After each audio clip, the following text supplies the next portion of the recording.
క్రీస్తు, నీ కొరకు క్రీస్తు.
ఆకాశములు ఎన్నైనా పట్టలేని ప్రేమాది, సముద్రములు ఎన్నైనా నింపలేని ప్రేమాది.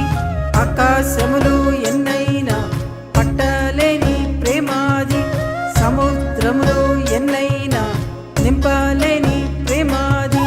యేసయ్యా యేసయ్యా నీ ప్రేమే చాలయ్యా, యేసయ్యా యేసయ్యా నీ ప్రేమే చాలయ్యా.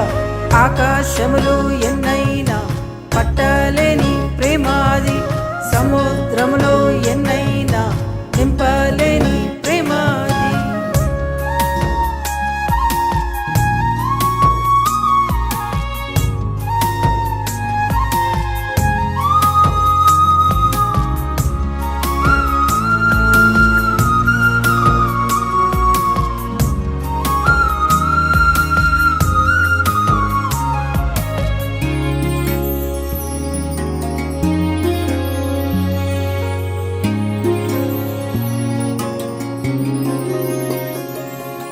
అగ్ని జ్వాలల కన్నులవి భగ భగ మండునవి, బండ వంటి గుండెలను నీరు కార్చిన ప్రేమాది.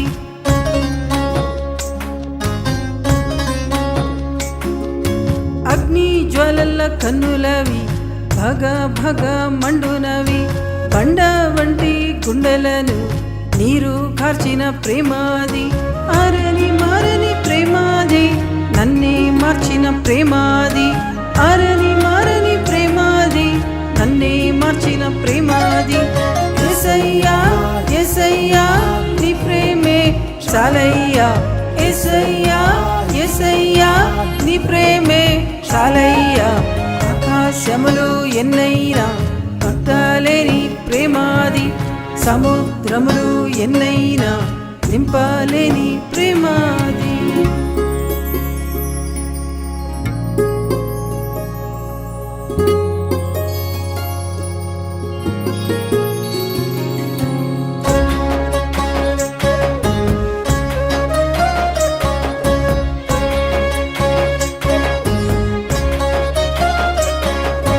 రక్తధరల చేతులవి సాచేయున్న బాహు అది, తప్పులను ఎంచదది వేచి వెంటాడు ప్రేమాది.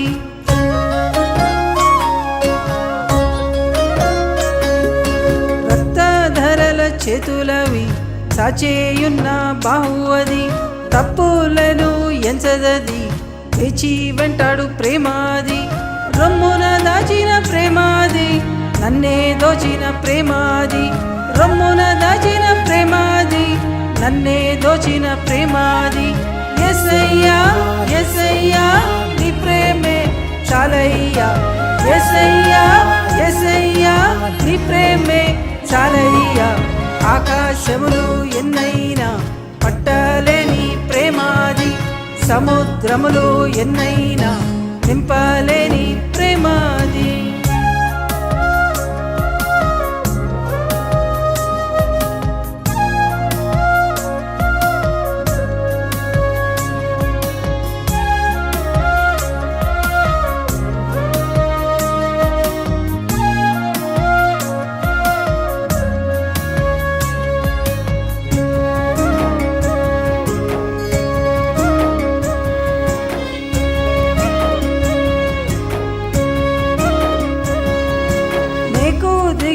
పాదాలవి రక్త సిక్త మార్గమది గుంట నుండి పైకెత్తి నన్ను చేర్చి కూర్చిన ప్రేమాది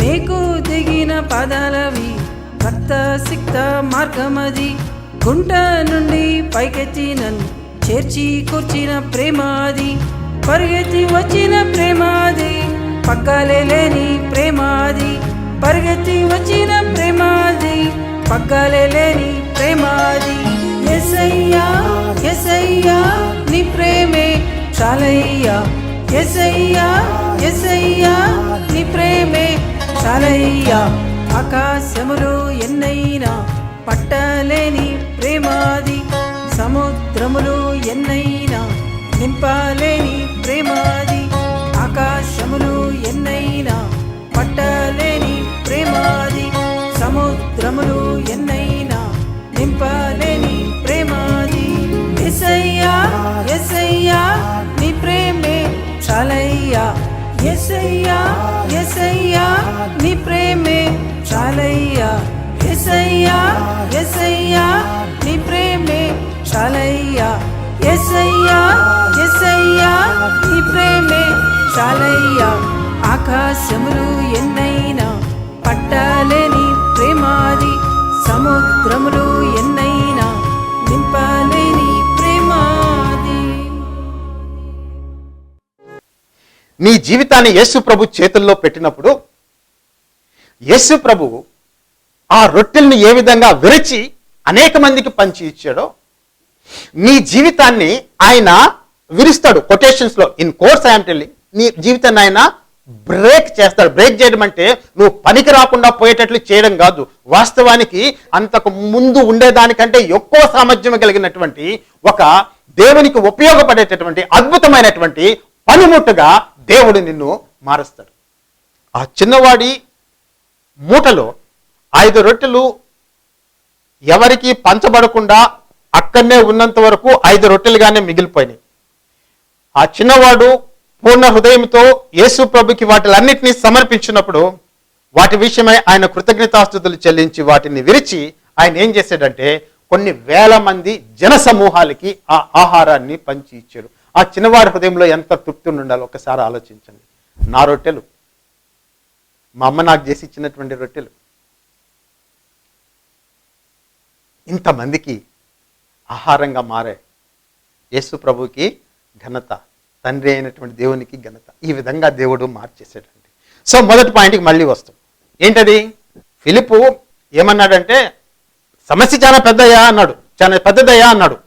ఆంద్రేయ ఏమన్నాడంటే ఇవి ఏమాత్రపువి అని, స్వల్పమైనటువంటివి, ఇది అల్పమైనటువంటిది, దీనివల్ల మనకి ఏం పెద్ద ఉపయోగం లేదని చెప్పి తృణీకరించినట్లుగా మాట్లాడి పక్కన పెట్టేశాడు. కానీ యేసు ప్రభు వాటిని నా దగ్గరికి తండి అని ఆజ్ఞాపించాడు. మత్తయి సువార్తలో రాయబడినటువంటి మాట 14లో, వాటిని నా దగ్గరికి తీసుకుని రండి. ఏవైతే మీరు తృణీకరిస్తున్నారో, ఏవైతే అల్పమైనటువంటివి అని చెప్పి మీరు అంటున్నారో, ఏవైతే స్వల్పమైనటువంటివి అని అంటున్నారో, ఏవైతే ఎన్నిక లేనివని చెప్పి మీరు అంటున్నారో, ఏవైతే యోగ్యత లేనివని చెప్పి అంటున్నారో, అవి యేసు ప్రభు చేతుల దగ్గరికి తీసుకురాబడినప్పుడు వాటిని ఆయన దీవించి అనేక మందికి దీవెనగా ఆశీర్వాదకరంగా నీ జీవితాన్ని ఆయన మారుస్తాడు. కాకపోతే ఇక ఉండేటటువంటి విషయం ఏంటంటే నువ్వు కంప్లీట్గా ఆ యేసు ప్రభు చేతుల్లో పడాల. నీ విషయమై దేవునికి కృతజ్ఞతాస్తుతులు చెల్లిస్తాడు. రెండో విషయం ఏంటంటే దేవుడు యేసు ప్రభు నిన్ను విరస్తాడు. మూడో విషయం ఏంటంటే నీ జీవితంలో నీకు కలిగినటువంటి అనుభవాలు అనేటటువంటివి యేసు ప్రభువుకి చాలా అవసరం. అనుభవాలు లేకుండా, కష్టమైనటువంటి పరిస్థితుల్లో దాంట్లో నీ యొక్క అనుభవం అనేటటువంటిది యేసు ప్రభువుకి నువ్వు ఇచ్చేటటువంటి సాక్ష్యానికి అవసరం. అది నువ్వు ఒక శూన్య ప్రదేశంలో విశ్వాసిగా ఉండి ఏమీ లేకుండా చక్కగా యేసు ప్రభువుని నమ్మేసి, ఏ కష్టం లేకుండా, ఏ బాధ లేకుండా, ఏమీ లేకుండా నువ్వు యేసు ప్రభువుకి సాక్షిగా దేవునికి ఉపయోగకరంగా నువ్వు మారలేవు. నీ జీవితం మారదు. అది దేవుడి దగ్గర లేనటువంటి వాళ్ళు జీవించేటటువంటి జీవితం. అది వాళ్ళ జీవితాలు విరవబడలే, వాళ్ళ జీవితాలు యేసు ప్రభు దగ్గరికి తేబడలే, వాళ్ళు ఆ పరిస్థితుల గుండా పోలే, విరవబడలే వాళ్ళు. అటువంటి జీవితాలు యేసు ప్రభుకి గొప్ప సాక్ష్యం ఏమీ చెప్పలేవండి. ఉన్నాము అంటే ఉన్నాము అంతే, అంతవరకే. ఉన్నామండి, ఉన్నాము, మేము బాప్టిస్ట్ వాళ్ళము, మేము మెథడిస్ట్ వాళ్ళము, మేము పెంతెకోస్తు వాళ్ళము, ఏమండి మేము లోతన్ వాళ్ళము, మేము హెబ్రోన్ వాళ్ళము, మేము బ్రదరన్ వాళ్ళము, ఉన్నామంటే ఉన్నాము. కానీ ఆ జీవితంలో ఉండేటటువంటి సాక్ష్యం ఏంటి యేసు ప్రభుకి? ఏమన్నా ఉందా నీ దగ్గర నుంచి వచ్చింది యేసు ప్రభుకి? నీ జీవితంలో ఉండేటటువంటి క్లిష్ట పరిస్థితుల్లో, ప్రతికూల పరిస్థితుల్లో, కష్టము వాటన్నిటిలో దేవుడు నీ పట్ల నీకు చేసినటువంటి ఆయన యొక్క విశ్వాసతని, నమ్మకత్వాన్ని వివరించేటటువంటి గొప్ప అంశాలు ఏమన్నా ఉన్నాయా? నిన్ను విరిచాడా దేవుడు? దేవుడు నీ యొక్క సాక్ష్యాన్ని అనేక మందికి పంచుతున్నాడా? నీ జీవితం ద్వారా అనేక మంది జీవితాలు ఆశీర్వదించబడుతున్నాయా? చాలా మంది జీవితాలు ఆ విధంగా ఉండవు. కారణం ఏంటి? సమర్పించుకోలేదండి. మా అమ్మోళ్ళు బ్యాప్టిస్ట్ వాళ్ళండి, మా నాన్నోళ్ళు కూడా బ్యాప్టిస్ట్ వాళ్ళే, మేము బ్యాప్టిస్ట్ చర్చికి వెళ్తాం అంతే. That life was never broken. It is not useful to God. కొంతమంది ఆర్టిఫిషియల్గా చేస్తుంటారు. విలువబడినటువంటి జీవితమే, కానీ బలవంతంగా లోపలికి చొచ్చుకొని వచ్చి పరిచర్యల్లో, తర్వాత వచ్చి చర్చిల్లో వచ్చేసి రాజకీయాలు చేసేసి, ముఠా రాజకీయాలు చేసేసి, ఆ రాజకీయాలు చేసేసి పైకి వచ్చేసి పెద్ద పెద్ద టైటిల్స్ పెట్టుకుంటారు. అవి బ్రోకెన్ లైఫ్స్ కాదు, అవి విలువబడినటువంటి జీవితాలు కాదు. వాటి వల్ల యేసు ప్రభుకి ఏ మహిమ ఉండదు. ఏమండి, ఒక ఎంబీఏ చేసినటువంటి వాడు మేనేజ్మెంట్ స్కిల్స్ గురించి ఏ విధంగా బోధిస్తారో అదే విధంగా వీళ్ళు కూడా వచ్చి అక్కడ men management, material management, group management, ఈ ప్రోగ్రాంలు ఆ ప్రోగ్రాంలు పెడతారు. కానీ జీవితం అనేటటువంటిది ఎప్పుడు విలువబడలే దేవుని చేతుల్లో. యేసు ప్రభు చేతుల్లో అది నలగలే, యేసు ప్రభు చేతుల్లో అది మొత్తబడలే, దాంట్లో నుంచి ఏమీ కూడా బయటికి రాలే. ద్రాక్షరసాన్ని పిండితే తప్ప దాంట్లో నుంచి ద్రాక్షరసం రాదండి. ధాన్యాన్ని నూరిస్తే తప్ప లోపల నుంచి గింజ బయటికి రాదు, పొట్టు బయటికి పోదు. పొట్టుగానే ఉన్నప్పుడు నువ్వు తింటావా దాన్ని? దేనికి పనికి రాదు అది. సో విలువబడినటువంటి జీవితం అనేటటువంటిది దేవునికి పెద్దగా ఘనత, మహిమ తెచ్చేటటువంటి జీవితము అని చెప్పి నేను అనుకోవడంలే. దాని అర్థము నేను నెగిటివ్గా మాట్లాడడంలే. విలువపడడం అంటే అయ్యో నన్ను మొత్తేస్తాడా, అయ్యో నన్ను నలగొట్టేస్తాడా కాదు. నీకు ఎంత కెపాసిటీ ఉందో ఒక బాధని, ఒక వేదన్ని, ఒక శోధన్ని, ఒక దుఃఖాన్ని, ఒక ఇరుకుని, ఇబ్బందిని భరించేదానికి నీకెంతుందో యేసు ప్రభుకి కరెక్ట్ గా అంచనా వేస్తాడండి. అంతకు మించి ఆయన నిన్ను విరోడు. You cannot bear it. నువ్వు సహించగలిగినటువంటి దానికంటే ఎక్కువగా ఆయన నిన్ను శోధింపనీయడు ఆ ప్రాసెస్ లో. అందుకనే యాకోబు ఏమంటే, మీరు అనేకమైనటువంటి శోధనల ద్వారా పోయినప్పుడు మీరు ధన్యులను ఎంచుకోండి అంటాడు. ఆ అనుభవాలు ఉన్నాయి చూసారా నీ జీవితానికి, ఏమండి అవి రత్నాలు లాంటివి, అవి వజ్రాలు లాంటివి, అవి వైడూర్యాలు లాంటివి, అవి మెరుస్తాయి నీ జీవితంలో. యేసు ప్రభుతో నువ్వు కలిసి నడిచినటువంటి అనుభవాలు చూడండి. ఒకసారి ఊహించండి, ఒక చిన్న ఉదాహరణ చెప్తాను. దేవుడు, యెహోవా దేవుడు కావాలి అనుకుంటే ఐగుప్తు దేశం నుంచి ఎటువంటి యుద్ధం లేకుండా, అరణ్య మార్గంలో ఇశ్రాయేలీయులను ప్రయాణింపనించకుండా, ఒక సీదా ప్లెయిన్, ఏ కష్టము లేకుండా, ఎర్ర సముద్రం లేకుండా, యోర్దాను లేకుండా, అమాలేకీయులు లేకుండా, దాహం లేకుండా తీసుకుపోవాలి అంటే తీసుకుపోయి ఉండొచ్చు. కానీ ఈ అనుభవాలు ఏ విధంగా వస్తాయి వాళ్ళకి? దేవుని గురించి వాళ్ళు ఏ విధంగా తెలుసుకుంటారు? దేవుని యొక్క సత్యసంధతను గురించి ఏ విధంగా తెలుసుకుంటారు? దేవుని యొక్క వాగ్దానాలు నమ్మదగినవి అని వాళ్ళు ఏ విధంగా అనుభవంలోకి వస్తారు? రావు. కాబట్టి ఈ అనుభవాలు అనేటటువంటివి, ఈ అనుభవాల్లో కొన్ని బ్రేకింగ్ ఇన్ అంటే నిన్ను విరిచేటటువంటి అనుభవాలు. వాటిని గురించి నువ్వు భయపడిపోయి అమ్మో యేసుప్రభు దగ్గరికి రాకూడదు అనేటటువంటి తప్పుడు నిర్ణయం చేయకు. నిన్ను ఆయన దీవిస్తూ ఉన్నాడు. He's blessing you. అందుకనే యాకోబు అంటే అనేకమైనటువంటి శ్రమల గుండా మీరు పోయినప్పుడు మీరు సంతోషించుడి. ఎందుకంటే ఆ శ్రమ నీ జీవితంలో ఆ విధంగా ఉండిపోదు. అది ఒకానొక దినమన అంతమైపోతుంది. ఒకానొక దినాన దేవుడు నిన్ను హెచ్చిస్తాడు. పేతురు అదే మాట రాస్తాడండి. దేంట్లో? పేతురు రాసినటువంటి మొదటి పత్రికలో, దేవుని యొక్క హస్తం కింద మీరు అణిగి ఉండి ఆయన తగిన కాలంలో మిమ్మల్ని హెచ్చించును. అణచి ఉన్నంత వరకు, క్రమశిక్షణలో ఉన్నంత వరకు నీకు బాధే ఉంటుంది. నేర్పిస్తూ ఉన్నాడు దేవుడు ఏ విధంగా పరిశుద్ధాత్మ యొక్క స్వరాన్ని వినాలి. ఆయన నీతో మాట్లాడినప్పుడు దాన్ని తీసుకుని ఏ విధంగా ప్రవర్తించాలి, ముందుకు పోవచ్చా ముందుకు పోకూడదా, ఈ పని చేయొచ్చా ఈ పని చేయకూడదా, ఆయన ఏమి కోరుకుంటున్నాడు, ఈ చెవు పెట్టి వినేటటువంటి ఒక ధోరణి, వైఖరి, అలవాటు అనేటటువంటిది నీ జీవితంలో నీకు వచ్చే తల్లికి నువ్వు చాలా చాలా కాలం గడిచిపోతుంది నీ జీవితంలో. చాలా మందికి అనుభవం ఉండదు అసలు. దేవుడికి సంపూర్ణంగా అప్పగించినటువంటి వాళ్ళకి ఇటువంటి పరిస్థితులు వస్తాయి. మోషే ఐగుప్తు నుంచి పారిపోయిన తర్వాత 40 సంవత్సరాలు అరణ్యంలో నలుగొట్టబడ్డాడు. దావీదు 16-17 సంవత్సరాల తర్వాత ఆయన సేవలకు కొలువులోకి వెళ్ళిన తర్వాత సౌలు చేత వెంబడించబడి, హింసించబడి, తరమబడి, ఏమండి అక్కడ బ్రతుకుతూ ఇక్కడ బ్రతుకుతూ సరైనటువంటి జీవితం లేక 30 సంవత్సరాల దాకా, అంటే సుమారుగా ఒక 14 సంవత్సరాలు ఆయనట్టు బ్రతికాడు. దేవుడు యేసేపుని హెచ్చించక ముందు సుమారుగా 16 సంవత్సరాలు ఆయనకు కూడా, 14 సంవత్సరాలు ఆయన దాసుడుగా కొంతకాలము, జైల్లో కొంతకాలం బతికాడు. కానీ ఒకనొక సమయం వచ్చింది, వీళ్ళందరినీ కూడా దేవుడు హెచ్చించాడు, వాళ్ళని ఉపయోగించుకున్నాడు. ఎందుకు? వాళ్ళు విలువబడినటువంటి జీవితం యొక్క అనుభవం కలిగినటువంటి వాళ్ళు. దేవుడు నీ జీవితానికి ప్లాన్ వేసినప్పుడు ఆషామాషిగా, లెక్క లేకుండా, నిర్లక్ష్యంగా ఆ విధంగా వెయ్యడు. నువ్వు అనుకుంటూ ఉండొచ్చు, ఏమని? నేను ఏ పాటి వాడిని, ఏ మాత్రపు వాడని నేను ఎంత దాన్ని, నాకేం చదవచ్చా? బైబిల్ అంటే ఏదో గుణించుకొని చదువుతున్నా. నువ్వు గుణించుకొని చదవచ్చు, నీకు ఎటువంటి అనుభవం ఉండొచ్చు. కానీ నువ్వు దేవునికి నీ జీవితాన్ని సంపూర్ణంగా సమర్పించుకొని ఆయనకు నువ్వు లోబడినప్పుడు, నువ్వు విలువబడి దేవుని యొక్క చేతిలో ఒక మహిమకరమైనటువంటి పాత్రగా, ఒక మహిమకరమైనటువంటి సాక్ష్యంగా నీ జీవితాన్ని ఆయన మారుస్తాడు. నీ వలన అనేక మందికి దీవెనలు వస్తాయి, నీ వలన అనేక మందికి ఆశీర్వాదాలు వస్తాయి, నీ వలన అనేక మంది దీవించబడి దేవునికి కృతజ్ఞతాస్తుతులు చెల్లిస్తారు. ఫిలిప్ ఏమన్నాడు? ఇవి ఏమాత్రములే, how far they will go. ఇంత పెద్ద జనసమూహం ఉండేవి, ఒక చిన్ని 5 రొట్టెలు. కానీ యేసు వాటిని తీసుకున్నాడండి. తృణీకరించలే, తిరస్కరించలే, కించపరిచి మాట్లాడలే. చాలా సంతోషంగా మనస్ఫూర్తిగా వాటిని తీసుకుని దేవునికి కృతజ్ఞతాస్తుతులు చెల్లించి విరిచి కొన్ని వేల జనులకి పంచి ఇచ్చాడు. సో పూర్తిగా దేవుడికి నువ్వు సమర్పించుకో. రెండోది ఏంటంటే, దేవుడు నిన్ను గురించి, యేసు ప్రభు నిన్ను గురించి కృతజ్ఞతాస్తుతులు చెల్లిస్తాడు. రెండోది ఏంటంటే, ఆయన నీ జీవితాన్ని విరుస్తాడు. మూడోది ఏంటి అంటే, నువ్వు డిస్ట్రిబ్యూట్ చేయబడతావు. నువ్వు డిస్ట్రిబ్యూట్ చేయడం అంటే ఏంటి? నేను ముక్కలుగా చేయడం అని కాదు. ఆయన నీ జీవితంలో ఉండేటటువంటి అనుభవాల్ని అనేక మందికి పంచి, దేవుని యొక్క విశ్వాసతని, దేవుని యొక్క నమ్మకత్వాన్ని నీ ద్వారా అనేక మందికి ఆయన బయలుపరుస్తూ, నీ ద్వారా సువార్త అనేక మందికి బయలుపరుస్తూ, నువ్వు చేసేటటువంటి మంచి క్రియల వల్ల అనేక మంది జీవితాలు బాగుపడుతూ, రకరకాలుగా, నేను ఒక పర్టికులర్ ప్లాన్ అని చెప్పి చెప్పడం లేదండి.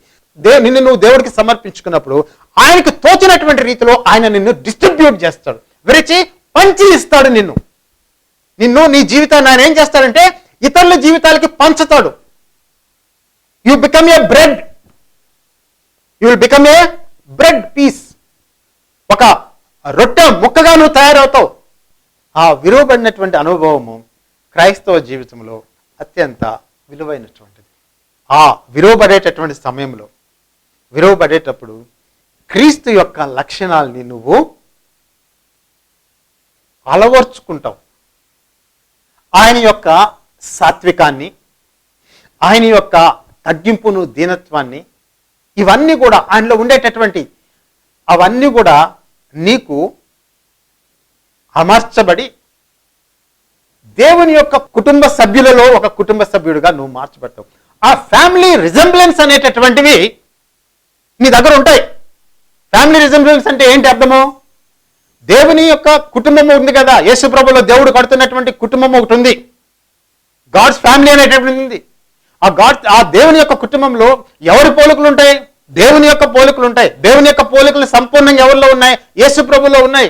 ఆయన రక్తంతో కొనుక్కున్నటువంటి బిడ్డల దగ్గర కూడా ఆ యేసు ప్రభు యొక్క పోలికలు పూర్తిగా ఉండకపోవచ్చు, అక్కడ ఇక్కడ కొంత కొరత ఉండొచ్చు, అక్కడ కొంచెం వంకర ఉండొచ్చు, బట్ ఏదో ఒక రీతిగా somehow, some way you will resemble your redeemer. ఆ ఫ్యామిలీ రిజెంబులెన్స్ అనేటటువంటివి నీలో వస్తాయండి.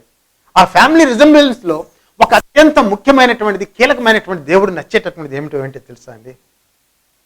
యేసు ప్రభు దగ్గర ఉండేటటువంటిది మిగిలిన దగ్గర ఏ రక్షకుడి దగ్గర, ఏ విమోచకుడి దగ్గర, ఏ దేవుడి దగ్గర, ఏ దేవత దగ్గర లేనటువంటిది ఉంది ఒకటి. అదేంటి అంటే అండి, యేసు ప్రభులో ఉండేటటువంటి దీనత్వం అనేటటువంటి ఉంది చూసారా, హ్యూమిలిటీ అనేటటువంటి ఉంది చూసారా, ఇంకా ఎవరి దగ్గర, ఏ రక్షకుడి దగ్గర, ఏ విమోచకుడి దగ్గర, ఏ వ్యవస్థాపకుడి దగ్గర, ఏ దేవుడి దగ్గర, ఏ దేవత దగ్గర ఆ దీనత్వం అనేటటువంటిది కనిపించదు. వాళ్ళంతా సూర్యులు, వీరులు, యుద్ధాలు చేసేటటువంటి వాళ్ళు, బాణాలతో మనుషులు చంపేటటువంటి వాళ్ళు, రాక్షసులు చంపేటటువంటి వాళ్ళు, చక్రాలు ప్రయోగించేటటువంటి వాళ్ళు, గదలతో మనుషులు కొట్టి చంపేటటువంటి వాళ్ళు, అటువంటి దేవతలు దేవుడు. కానీ ఈ దేవుడు యేసు ప్రభు దగ్గర ఉండేటటువంటి ఒక అత్యంత గొప్ప లక్షణం ఏమిటి అంటే అండి, హ్యూమిలిటీ, తగ్గింపుతనం, దీనత్వం అనేటటువంటిది you will find only in Jesus Christ.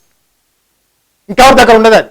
ఆ ఫ్యామిలీ రిజెంబ్లెన్స్ అనేటువంటిది కొద్దో గొప్ప, పూర్తిగా కాకపోవచ్చు, కొద్దో గొప్ప నీ జీవితంలో నీకు కూడా అది అంటుకుంటుంది. సో ఈ బ్రేకింగ్ ఇన్ ప్రాసెస్లో, ఈ విరవబడేటటువంటి సమయంలో ఆయన యొక్క లక్షణాలు నీ దగ్గర సమకూర్చు. నువ్వు దేవునికి అర్హమైనటువంటి పాత్రగా మార్చబడతావు. ఆ సమయంలో నీకు చాలా నేర్పిస్తాడు ఆయన. దేవుని స్వరాన్ని వినడం ఒకటే కాదు, ప్రార్థన చేయడం ఒక్కటే కాదు, దేవుని యొక్క స్వరాన్ని వినడం నేర్పిస్తాడు, విధేయత అనేటటువంటిది నేర్పిస్తాడు. There are so many things that he will teach you in that process of breaking in. అంత కీలకమైనటువంటిది అండి అది, ఆ అనుభవం అనేటటువంటిది. క్రైస్తవ జీవితంలో దేవుడు తన పిల్లలకి ఇచ్చేటటువంటి అనుభవం అనేటటువంటిది అంత కీలకమైనటువంటిది. సో విరచి తర్వాత ఏం చేశాడు, డిస్ట్రిబ్యూట్ చేస్తూ ఉన్నాడు. నువ్వు అనేక మందికి పంచబడతావు. ఎంతో మంది సంతోషిస్తారు నీ వల్ల, ఎంతో మంది నీ వలన దేవునికి కృతజ్ఞతాస్తుతులు చెల్లించుకుంటారు.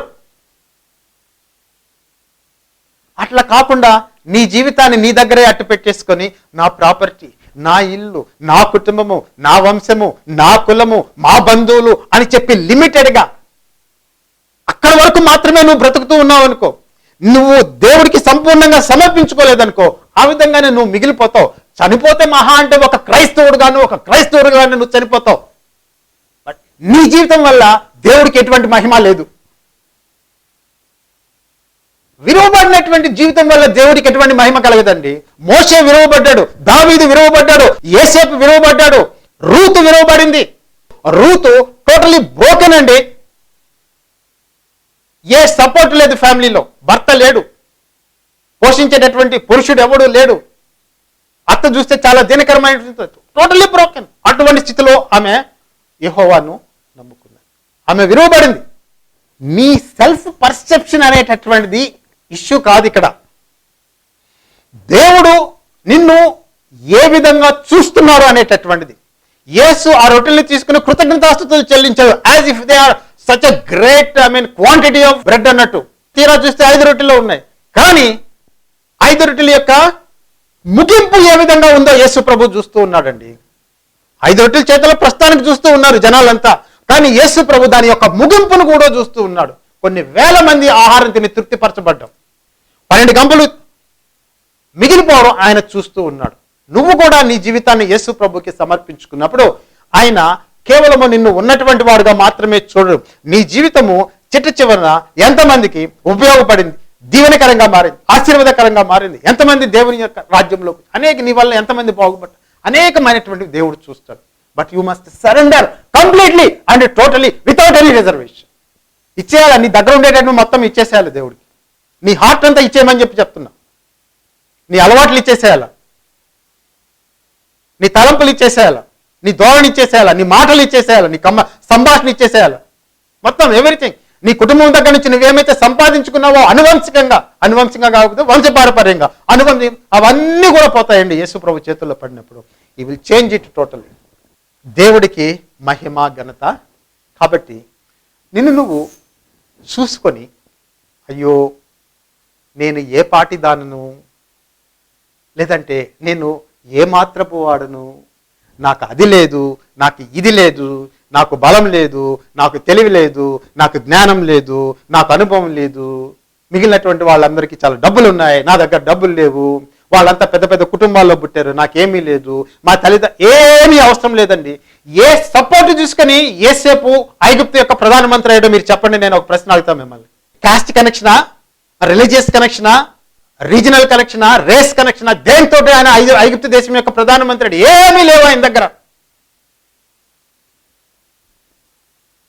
కేవలము దేవునికి నమ్మకంగా, విధేయతతో, భయంతో బనికేది, అదొక్కటే ఆయన దగ్గర ఉంది. ఈ కంప్లీట్లీ సరెండర్ టు జీసస్.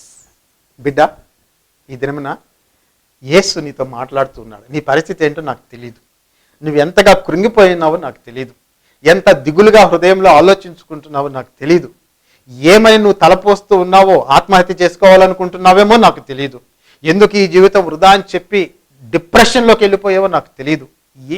ఎటువంటి పరిస్థితి అయినా నువ్వు ఒకటి చెప్పు యేసు ప్రభు దగ్గరికి వచ్చి, అయ్యా నా జీవితము ఏమాత్రం కూడా విలువ లేనటువంటిది, చాలా స్వల్పమైనటువంటి వాడను, చాలా స్వల్పమైనటువంటి దానను, ఏమాత్రం దానను నన్ను నీ చేతుల్లో పెడుతున్నాను. దేవా నువ్వు నన్ను అనేక మందికి దీవెనకరంగా ఆశీర్వాదకరంగా మార్చని నీ జీవితంలో కీలకమైనటువంటి నిర్ణయం, ఆ క్రిటికల్ డెసిషన్ అనేటటువంటిది, ఆ క్రూషియల్ డెసిషన్ అనేటటువంటిది, ఆ ఇంపార్టెంట్ డెసిషన్ అనేటటువంటిది నీ జీవితంలో నీకై నువ్వుగా తీసుకోవాలి, దేవుడికి నువ్వు సమర్పించుకోవాలి. దేవుడు నీ జీవితంలో గొప్ప కార్యాలు చేస్తాడు. దేవుడికి పక్షపాతం లేదు, దేవుడికి పక్షపాతం లేదు. దేవుడు హెచ్చించేటటువంటి వాళ్ళు ఒక రకంగా ఉంటారు, సెల్ఫ్ ప్రమోషన్తో పైకిచ్చేటటువంటి వాళ్ళు ఒక రకంగా ఉంటారండి. సెల్ఫ్ ప్రమోషన్ ఈజ్ డిఫరెంట్, దేవుడు ప్రమోట్ చేయడం డిఫరెంట్. ఈ దేవుల్లో చాలా మంది సెల్ఫ్ ప్రమోటర్స్ చాలా మంది మన దగ్గర కనిపిస్తూ ఉంటారు. వాళ్ళ మాదిరి నువ్వు ఉండకు, వాళ్ళ మాదిరి నువ్వు ఉండకు. సబ్స్టెన్స్ ఏముండదు అక్కడ, సారాంశం ఏముండదు, అంతా చమకులు ఏమండి, మెరుపులు, లైట్లు, గీట్లు అన్నీ ఉంటాయి, విషయము ఏముండదు, వేస్ట్.